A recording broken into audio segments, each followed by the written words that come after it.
So, welcome to the emergency podcast. It's just me and Noah here.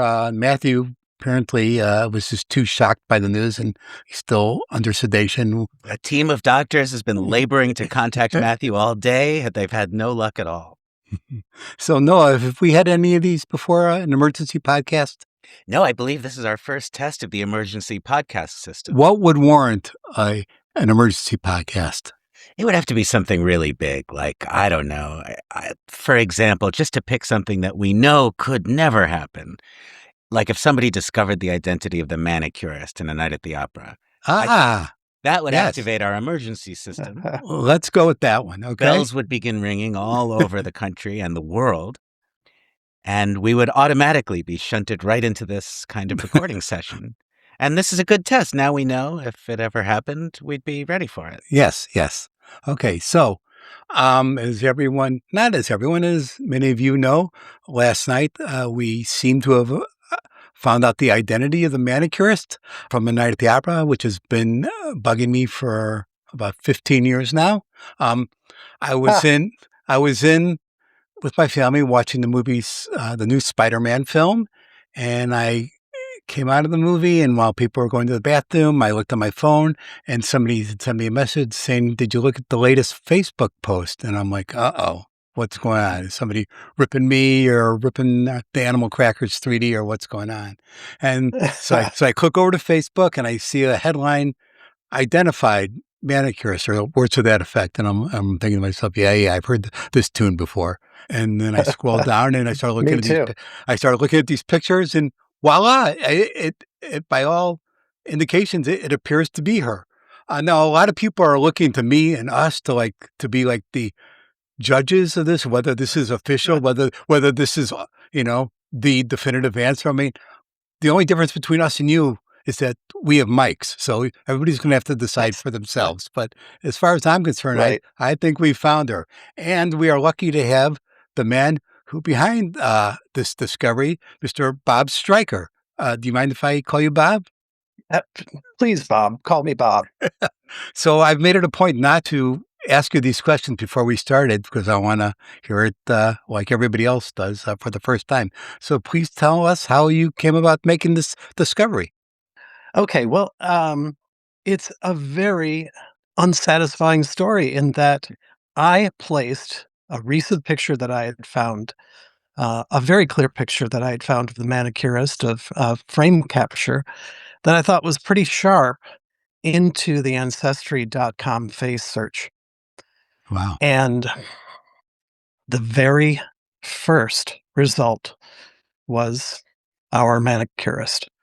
Huh. Now, I have done that probably half a dozen times over the last 5 years. I've done face search and had no such luck. So, and I'm loath to give AI and its advancement, or whatever you want to term it, as the reason why all of a sudden I got a positive hit. However, the initial picture was exactly like the image that you see, the staged image, the press photo that you see from the scene in A Night at the Opera. She's got the exact same smile. Right, and that picture looks to be have been taken like within about a year and a half of the filming of the movie. 1937, I believe.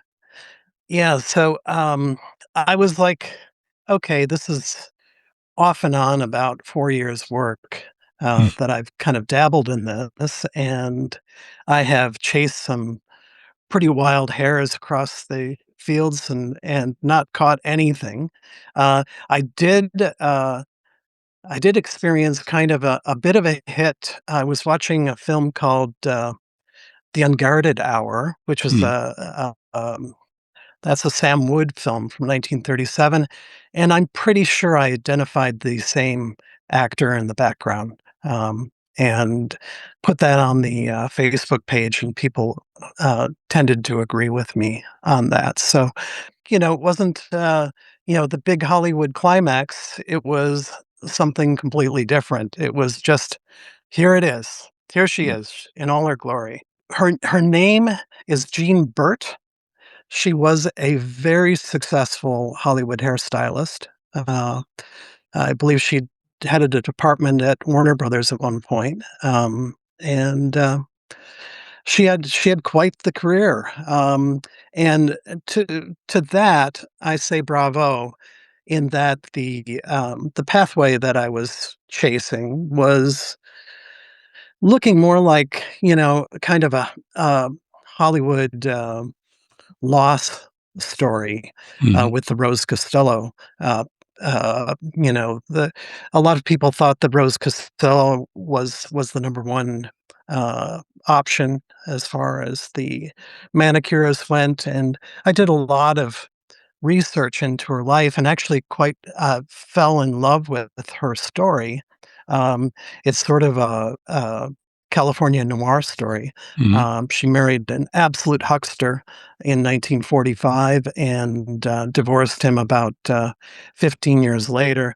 But that story, I kind of fell in love with the cast of characters in that story, and and that became kind of its own whirlpool, Mhm. of and so, this was a bit of an anticlimax as far as just like, here's the picture, and then it spits out, "Yep, here's Jean." As we look into her name and her background and everything, it just more and more pieces seem to fit. A lot of these times we get a name, and as we start looking at it, the possibility falls apart. But this did the opposite. It all came together. Like we found out that she was on the road tour of A Night at the Opera, and that there is Right. a newspaper clipping that says she was in the film. It doesn't identify her what part she played, but it said she had appeared with the Marx Brothers in A Night at the Opera. Yeah, there's no doubt in my mind. I mean, her professional headshot Mhm. matches the image in A Night at the Opera absolutely perfectly.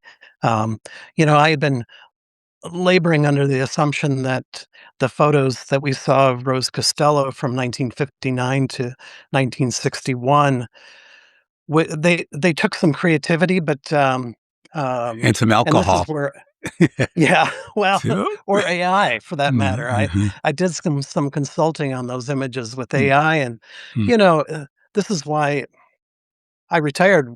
My job involved being deeply steeped in AI work for the last 2 years, and I mhm, thought by the end of it, I'm I'm outta here. This is a good time for me to retire. Um, I suffered a terrible personal loss, less than 2 years ago, and, the the level that AI will send you on a false positive mhm, is kind of monumental. So I will say too, as far as validation goes, within 30 minutes of getting that hit on the face match, uh, s capability of ancestry, I was I found that article in the Pasadena paper that identified her as a member of, the, cast of A Night at the Opera, and to me, that really was, after the picture, seeing that she had been, a student and then a player at the mm. Pasadena Playhouse, all the pieces just fit so perfectly. Um, We should mention that, apparently she was 19 years old when the film was made, and many of the other things that we had speculated about who this actress was turned out to be true. She was a bit tall. She was lanky, which I had always thought, looking at the film and pictures of her with Groucho, and the way she conducted herself and her anonymity sort of pointed towards she might have been someone in the business, in the film business or in the beauty yeah, business, who might have done this as a lark or as a favor or something. We're going to have to speculate about why she was put in this film. She had been a performer, but she had not been in a movie prior to this, or at least identified in a movie prior to this. So, right. and she was being schooled in this beauty arts or whatever you would call them, and somehow appeared in this film. How she got there remains to be seen. Right, and I think, you raise a good point there because I think her takes in that scene are somewhat theatrical. I mean, they're exaggerated. So it does, to me, denote somebody who has more of a stage background, and maybe hasn't quite figured out the finer points of acting small, on the screen. Yeah, as Right. well as somebody who developed that performance on stage with the Marx Brothers on tour, I mean, she'd actually done the stage Yes, she routine. would have had to be big on the stage. Yep. Yeah. Yeah. Now, we don't think that the stateroom scene in its finished form existed when the show was on a road tour. So she might have been in it, playing a totally different part during a totally different scene. And she just stuck with whoever was casting the film, Yeah, that's a great point. She could have been cast as the manicurist before it became a speaking part. or maybe been cast by Chico, who promised her a part. Well, I mean, that speculation's out there, and we have to go there. We have to go there. Anything's possible.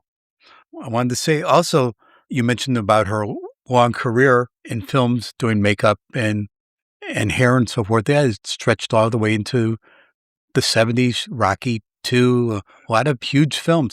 As a matter of fact, a couple of days ago, no more than 3 days ago, my wife and I were watching the film on Turner Classic Movies called Dear Heart.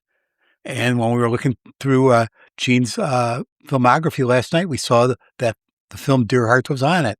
So, we went back and looked, and there she is, front center in the credits. So I actually saw the name like 3 days ago. As a hairstylist. Right? Yes. Yeah, yes. Right. Yeah. She also worked on Casablanca, and I found part of an interview with her talking about how they had very lightly uh, used hairspray on Ingrid Bergman's hair, Mhm. because she wanted it to move. She wanted it to look more natural. So she had some specific knowledge of, even though she's uncredited on Casablanca, she was there. Yeah. So she wanted to be a performer at one point and then just pivoted. What do we know why she pivoted from wanted to be a performer to working behind the scenes?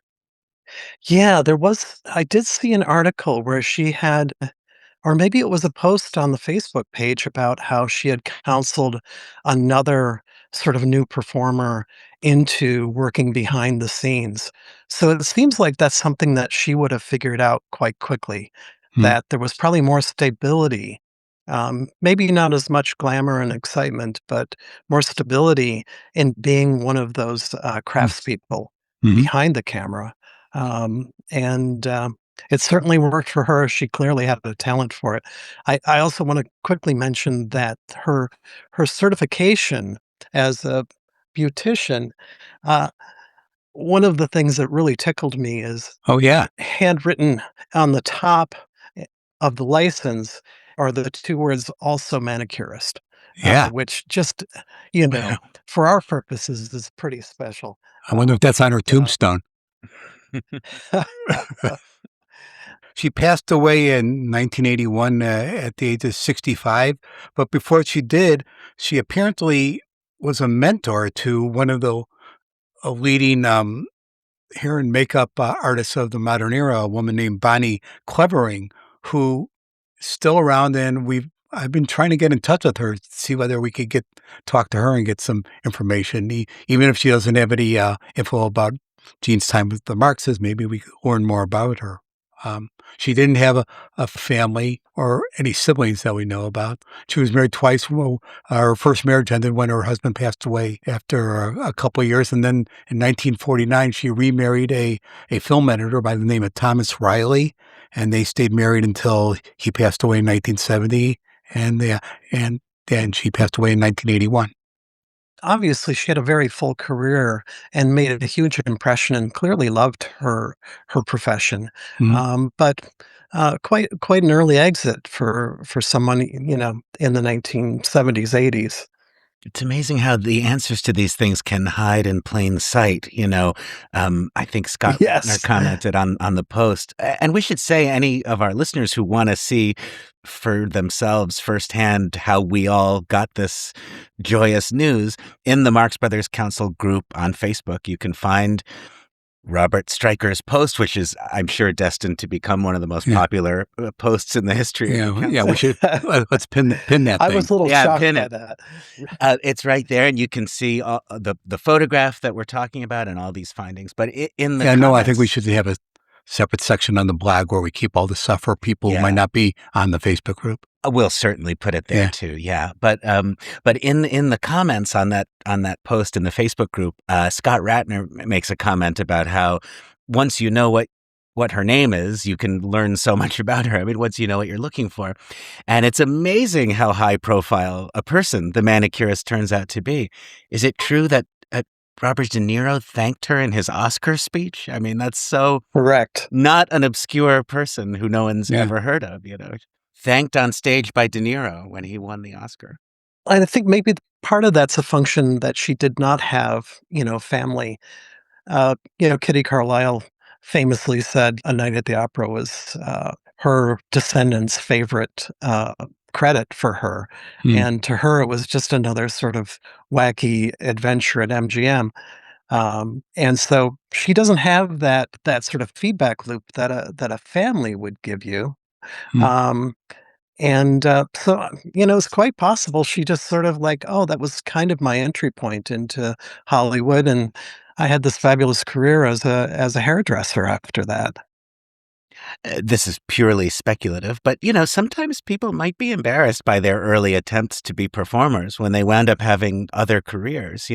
She became very respected doing something totally different. If she had become known for being a performer, she might have been more likely to point at her juvenilia, in the Marx Brothers film. But maybe it's just not what she wanted attention for. And the reason we didn't have her name as opposed to all these other people in the stateroom is these other performers had other credits, where people were like, oh, I recognize her from that. I recognize her, this one from that. Jean, we had nobody had any point of reference to go towards her. It's not like it was purposely hidden. It just didn't have any context to be found. Well, one very common refrain all day long in the council group has been like, what are we going to do now? What are our lives about now that we know who the manicurist is? What else is there to think about? Well, it's going to have to happen naturally. You can't manufacture That's anything like this. But actually, since we're here, I want to take this opportunity to thank everyone who's taken part in the search over the many years, especially Pat McCackey for all his efforts. Thanks to him and thanks to everyone. It's definitely a group effort, and that's how it got resolved by one of the group. And when this started, I wondered whether this can be a piece of trivia that gnawed at me forever, and everybody else would be what's with this guy. But it seemed to strike a nerve with a lot of people, and I'm glad it did. Yeah, no question about it. I would have been happy. So bye, everybody. Yeah, we're done now. I would have been happy to get the answer to this question however we got it, but I'm particularly happy that the answer did come, as you say, Bob, as a result of this kind of mania in the Marx Brothers Council. The news came, in the Marx Brothers Council group on our podcast, and not from a random or outside source. I assume Robert Stryker's name is very familiar, certainly to our Patreon subscribers who receive postcards, because we should say he is also responsible for, I think it's 3 postcard designs that have already been used, as well as a couple we have on deck. So if the name is familiar to you, even if you're not a member of the Facebook group, it might be because you receive our postcards and you've seen Bob Stryker's designs for some of our most beautiful postcards. They're a pleasure to do, I have to say. They're things I would do just on my own time for my own pleasure. So thanks for giving me the forum to get them out in front of people. They really are a joy. Maybe this will inspire you to do another. Well, I was going to ask you that. You think you can come up with a manicurist postcard for us? Well, in a way, I did do the birdcage suite card art, which I didn't think necessarily rose to the level of being published, but I did share that with the Facebook group. So if people want to look that up, there's a Suite 58, the birdcage piece of artwork out there that you can print as your own card, and there is a manicurist station in that overhead view of that little tiny stateroom. And I just have a couple more things before we wrap this up. Obviously, this information just came to light within the last day or so. We might have some things wrong, but I'm pretty sure we got the right person. So please forgive us if we've misspoken or got some wrong dates or background information, please keep investigating and let's nail this down. And yeah, let's go around Wikipedia, IMDb. Let's make these corrections. And please credit Bob for finding this. Okay, wherever you can. And why not link to this episode? It's free. The only question left is, do you want your nails long or short? Better make them short. This is a little podcast.